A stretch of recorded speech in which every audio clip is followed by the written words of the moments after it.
The immediate thought was obviously disbelief, and you're terrified and wondering what was going to happen. But what surprised me was I felt a complete loss of control. It was Hillary Bilbrey's hardest day. Her 18-month-old son, Breck, wandered into the bathroom and had a terrible accident.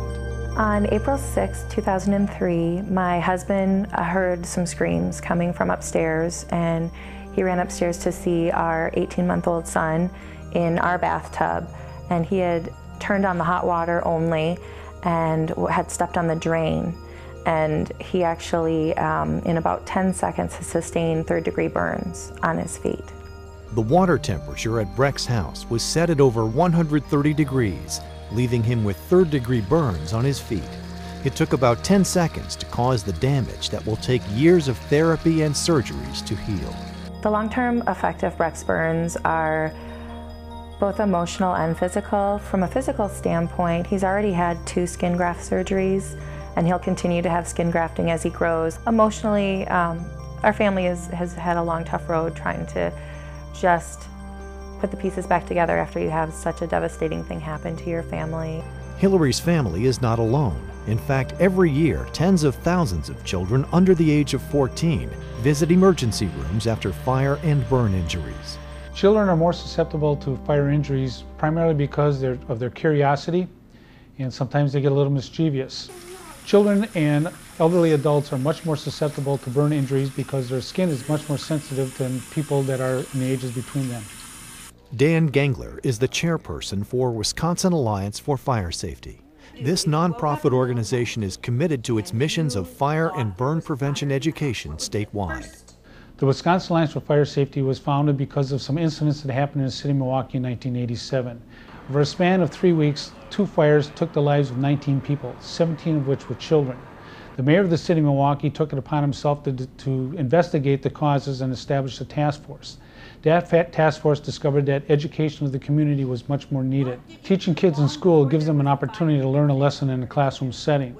Then the byproduct of that is to have them go home and work with their families and reinforce that lesson with their families, so they get it a second time, their family gets it another time, and they have an opportunity for a real learning experience in fire prevention and fire safety. To keep your family safe, follow these simple fire prevention steps. Check every room in the home, plus attic, basement, and garage for fire safety challenges.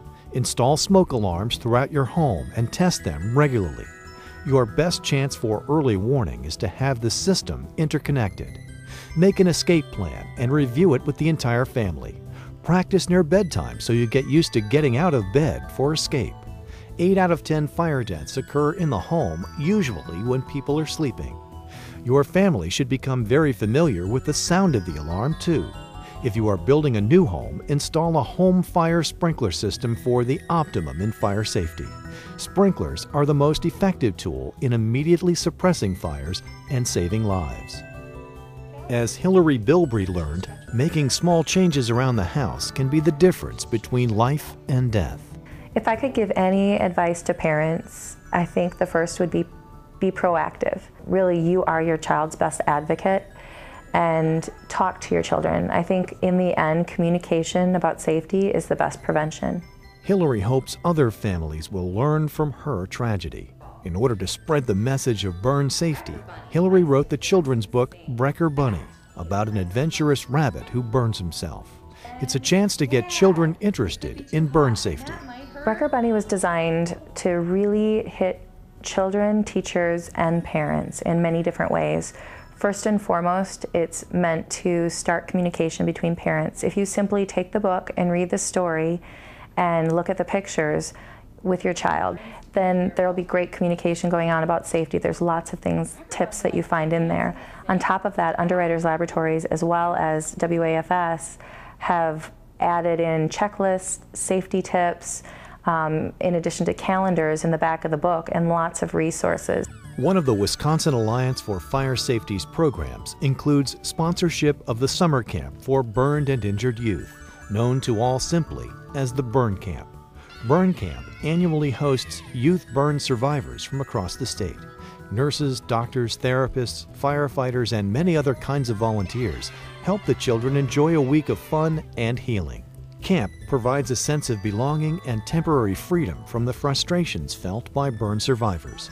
At camp, the counselors are eager to guide the children as both healers and friends. Burn Camp is totally funded by donations, so campers attend for free. Kids who are eligible for burn camp are kids that range from the age of 7 to 17 that are burn survivors. I think it's important for burn children to have their own camp. For one reason is because they know they're not alone in their burns. Two, we give them coping mechanisms to take back with them to their everyday lives. We also help their self-esteem.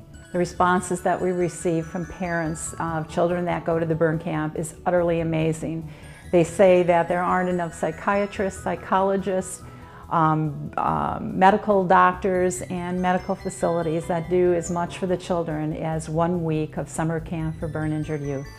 One of my little brothers that was about 4, he was using a lighter and matches and lit a curtain on fire. Curtains fell on me when I was in my crib. Let's go, let's go, let's go! I just want to be treated the way everybody else is treated, with respect. Believe it or not, the Wisconsin Alliance for Fire Safety's mission is to close the doors on its burn camp simply because there are no more burn-injured children, all due to fire and burn prevention.